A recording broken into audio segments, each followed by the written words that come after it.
సర్వోన్నతుడును సర్వశక్తిమంతుడును జీవాధిపతి అయిన యేసుక్రీస్తు పరిశుద్ధ నామమున ఈ ఉదయకాల శుభములు మీకు తెలియజేస్తున్నాను.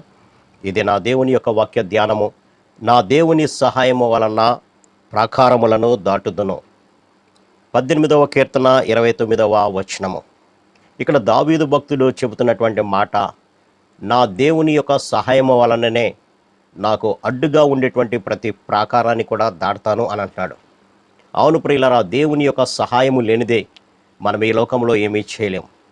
ఆనాడు ఐగుప్తు దేశంలో వేదనభరితమైనటువంటి జీవితం జీవిస్తున్నటువంటి ఇశ్రాయేలు జనాంగాన్ని ప్రభువు మోషే ద్వారా విడిపించి ఆయన వాగ్దానం చేసినటువంటి కనాను దేశానికి బయలుదేరి వెళ్తున్నారు. వెళుచున్నప్పుడు మధ్యలో అనేక అవాంతరాలు ఎదురైనాయి. ఎర్ర సముద్రము ఎదురొచ్చింది. ఏమి చేయాలో అర్థం కానటువంటి స్థితిలో ఇశ్రాయేలు జనాంగం అంతా గగ్గోలు పెడుతున్నప్పుడు మోషే మీద దేవుడు అంటున్నాడు, ఎందుకు మోషే నీవు నిలుచుండి అట్లా చూస్తావు?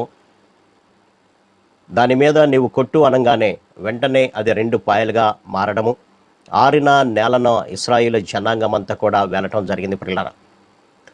తరువాత యెరికో పట్టణం అనేది వచ్చింది.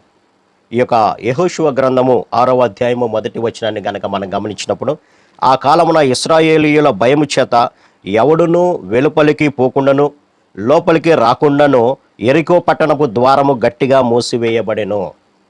వీరు దేవుడు వాగ్దానం చేసినటువంటి కనాను పట్టణానికి వెళ్ళాలి అని అంటే మధ్యలో యెరికో అనేది దాటాలి.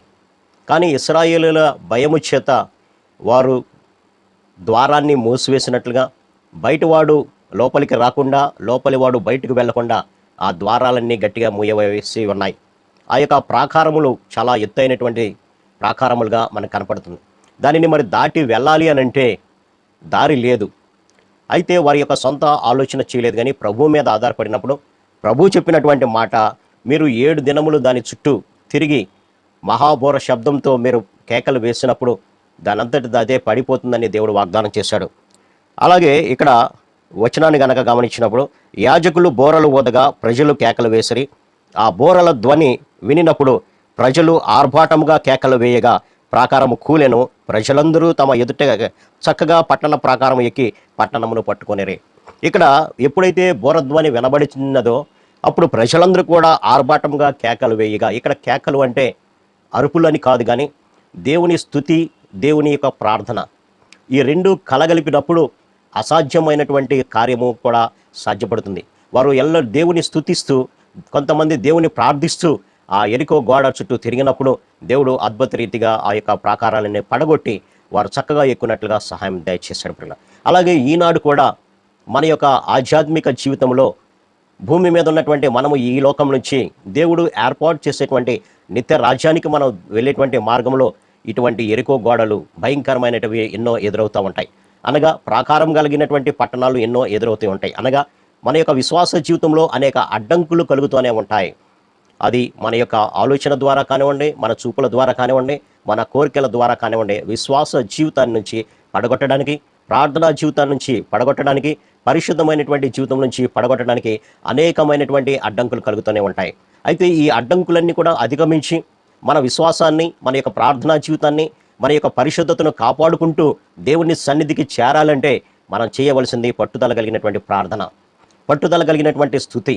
ఎప్పుడైతే మన జీవితాల్లో ఉంటాయో మనకు కలిగేటువంటి శ్రమల నుంచి, శోధనల నుంచి, వేదనల నుంచి, బాధల నుండి ప్రభువు విడిపించి పరిశుద్ధమైనటువంటి మార్గంలో తాను ఏర్పాటు చేసుకున్నటువంటి నిత్యరాజ్యానికి మనందరినీ చేరుస్తారు. ఆనాడు ఎప్పుడైతే కేకలు వేశారో, బురధ్వని వినబడగానే ఆ కేకల ద్వారానే అది ఏ విధంగా అయితే పడిపోయిందో, మనము స్తుతి ప్రార్థన ద్వారా సాతాను వేసేటువంటి ప్రతి ఒక్క కుయుక్తు నుంచి విడుదల పొందుతాం ప్రియులారా. సాతాను కట్టినటువంటి ప్రతి గోడ కూడా బద్దలు కొట్టి ప్రభు యొక్క రాజ్యానికి మనందరం కూడా పరిశుద్ధమైనటువంటి జీవితంతో వెళ్తాం. అందుకని ఇక్కడ భక్తుడు అంటున్నటువంటి మాట, నా దేవుని సహాయం వల్లనే నేను ప్రాకారం దాడతాను. మన సొంత ఆలోచన, మన సొంత బలం కాదు, కానీ ప్రభు యొక్క సహాయాన్ని మనం ఎప్పుడైతే కోరుతామో, ప్రభువా ఇదిగోనైనా నేను నిత్య రాజ్యానికి నేను పరిశుద్ధంగా జీవించాలనుకుంటున్నా, కానీ ఈ తలంపులు, ఈ చూపులు, ఈ యొక్క శరీర సంబంధమైనటువంటి కోరిక నాకు అడ్డుగా ఉన్నది ప్రభువా, మీరు దీనిని తీసివేయని స్తుతించి ప్రార్థించినప్పుడు ప్రభు తప్పనిసరిగా దాన్ని తీసివేస్తాడు. కాబట్టి మన మీద ఆధారపడకుండా ప్రభు మీద ఆధారపడదాం. ఇటువంటి ఎన్ని అడ్డంకులు వచ్చినా ప్రభువే తీసివేసి ఆయన నిత్యరాజ్యానికి మన భద్రంగా తీసుకెళ్తాడు. అటు కృపా పరిశుద్ధాత్మ దేవుడు మనందరికీ దయచేయను గాక. ఆమేన్. ప్రార్థన. సర్వశక్తుడా, ప్రేమ గల మా తండ్రి, నా దేవుని సహాయం వలన నేను ప్రాకారములు దాటుతానంటున్నాడు నాయన. అందుని బట్టి మీకు వందనాలు తండ్రి. ఇదిగో నాయన మా విశ్వాస జీవితంలో నాయన ఎరుకో లాంటి అడ్డులు ఎన్ని వచ్చినా, ఎర్ర సముద్రం లాంటి అడ్డులు ఎన్ని వచ్చినా మిమ్మల్ని స్తుతించి మహింపరిచి ప్రార్థించి అన్నిటినీ కూడా నాయన అధిగమించి మీ యొక్క రాజ్యానికి మేము పరిశుద్ధమైనటువంటి జీవితం కలిగిన వారుగా ప్రవేశించే భాగ్యం మాకు దయచేయమని యేసు నామమున అడిగి వేడుకొంచున్నాం తండ్రి. ఆమేన్. God bless you.